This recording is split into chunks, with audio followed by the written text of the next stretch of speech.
Bizim de yaylalarımızda şalbaları kurumuş.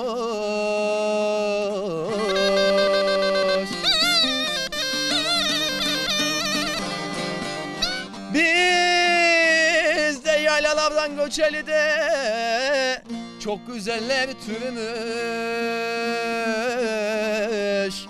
Türümüş.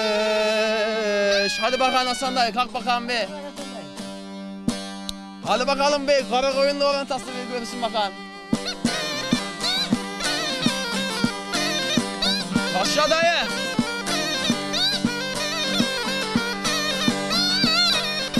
Varol. Bir sağ bir sol.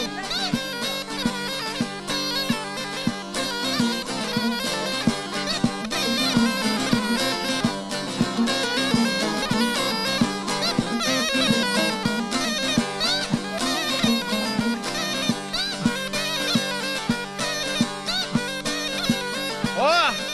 Ovalar, ovalar, engin ovalar, ovalar.